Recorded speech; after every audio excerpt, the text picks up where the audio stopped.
Hello children, yesterday we have studied articles. Now today I will continue with the same topic, the articles. Yesterday we have read how to use and. Okay, this I have told you that and is used before vowels. Vowels, how many vowels are there? Yes, 5. A, E, I, O, U. Okay, these are the 5 vowels.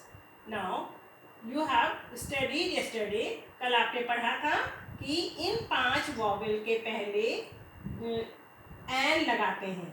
जो भी शब्द इन अक्षरों से शुरू होता है उसके पहले हम एन लगाते हैं. जैसे कि एप्पल. अब एप्पल शब्द किससे शुरू हो रहा है? किस वर्ड से शुरू हो रहा है? किस लेटर से? ए से. तो इसके पहले हम क्या लगाएंगे? एन. फिर देखिए एलिफेंट. एलिफेंट शब्द किससे शुरू हो रहा है? ई से. ई से शुरू हो रहा है. ये ई क्या है? एक वॉवेल है. तो इसके पहले हम क्या लिख रहे हैं? एन लिख रहे हैं. इसी तरह तीसरा जो है, ये कौन सा शब्द है? देखिए आइसक्रीम. आपने कल पढ़ा था ना आइसक्रीम. आइसक्रीम किस लेटर से शुरू हो रहा है? आई से. तो इसके पहले हम क्या लिखते हैं? एन. इसी तरह ऑरेंज. ऑरेंज किस अक्षर से शुरू हो रहा है? ओ से. तो हम क्या लिखते हैं? एन. अम्ब्रेला. अम्ब्रेला किस लेटर से शुरू हो रहा है? यू से. और ये भी एक वॉवेल है और इसलिए इसके पहले हम एन लिखते हैं. टुडे अब हम जो है क्या पढ़ेंगे? यूज ऑफ ए. पहला देखिए, अब यूज ऑफ ए जो है वो हम ए किसके पहले लगाते हैं? किन शब्दों के पहले लगाते हैं? जिन शब्दों में कॉन्सोनेंट्स आते हैं. अब कॉन्सोनेंट्स हमने कल पढ़ा था कौन कौन से होते हैं? B, C, D, F, G, H, J, K, L, M, N, P, Q, R, S, T, V, W, X, Y, Z. अब इन कॉन्सोनेंट से जो भी शब्द शुरू होते हैं उनके पहले हम क्या लगाते हैं? आ लगाते हैं. ठीक है. तो जैसे कि ये पहला शब्द है बॉल. बॉल किस लेटर से शुरू हो रहा है? बी से. तो बी क्या है? कॉन्सोनेंट है. तो हम उसके पहले क्या लगाएंगे? ए. दूसरा शब्द देखिए कैट. अब कैट किस अक्षर से शुरू हो रहा है? सी से. तो हम इसमें ये कॉन्सोनेंट है तो इसलिए इसके पहले हम क्या लिखेंगे? ए लिखेंगे. A cat. Then D. देखिए डॉल. तीसरा शब्द है हमारा डॉल और इसका पहला अक्षर क्या है? डी. और इसलिए हम इसके पहले क्या लिखेंगे? ए लगाएंगे. इसी तरह चौथा देखिए.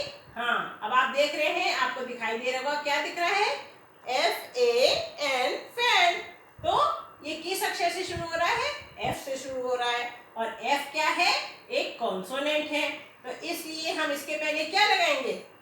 यस, ए लगाएंगे.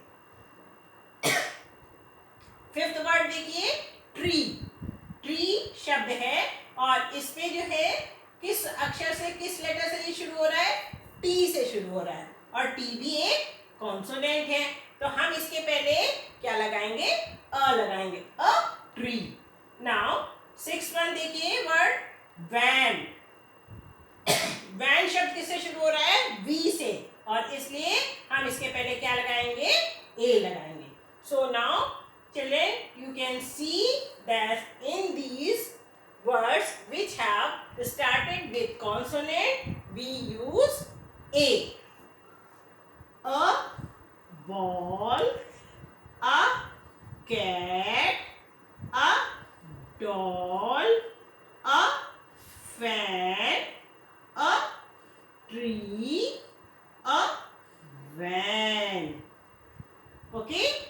Have you understood? आप लोगों को समझ में आया कि किन शब्दों के पहले हम एन लिखते हैं और किन शब्दों के पहले हम ए लिखते हैं। ठीक है, तो बच्चों समझ में ठीक से आ गया। An apple, an elephant, N ice cream, an orange, an umbrella. इन पांचों में देखिए जो पहला लेटर है वो एक वॉवेल है। Again we will repeat it. What is vowel?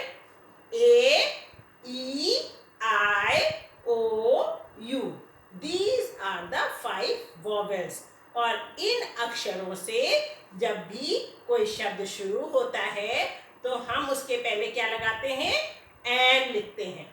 और बाकी जितने अक्षर हैं इंग्लिश अल्फाबेट के, उनके आगे हम क्या लगाते हैं? ए लगाते हैं। बच्चों एक बात और ध्यान रखना है आपको कि ए और एन हम तभी लिखते हैं जब हमें वो चीज एक दिखानी होती, ओनली वन। अगर हमें एक एप्पल बताना है तभी हम एन लिखेंगे। ठीक है ना? Elephant N, ice cream N. ठीक है, तो ऑरेंज एन। इसी तरह अगर एक बॉल है तो हम क्या लिखते हैं? आ बॉल। एक कैट है तो आ कैट। एक डॉल है तो आ डॉल। एक फैन है तो आ फैन। एक ट्री है पेड़ तो आ ट्री। और एक वैन, वैन आप लोग रोज देखते हैं चलती हैं, बच्चों को लेके जाती हैं, तो आ वैन। बच्चों आपको समझ में आया? ठीक है, इस वीडियो को आप लोग ध्यान से देखिएगा। और अब हम जो है आपको एक एक्सरसाइज भेजेंगे जिसमें कि आपको ए और एन भरना होगा। Fill in the blank. Fill in the blanks का मतलब क्या है? ये खाली जगह जो है इनको आपको भरना है। इनको किससे भरना है? ए और एन से। अब आपको इनके पहले अक्षरों को ध्यान देना होगा। इन सारे शब्दों के पहले अक्षरों को ध्यान देना होगा और उसके बाद आपको इसमें ए और एन भरना होगा। ठीक है, अब आप लोग इनको इसको भर कर देखिएगा और मुझे इसकी फोटो भेजिएगा तो मैं आपको सही और गलत करके बता दूंगी। ठीक है ना? चेक करके। Okay student, thank you for today. Bye.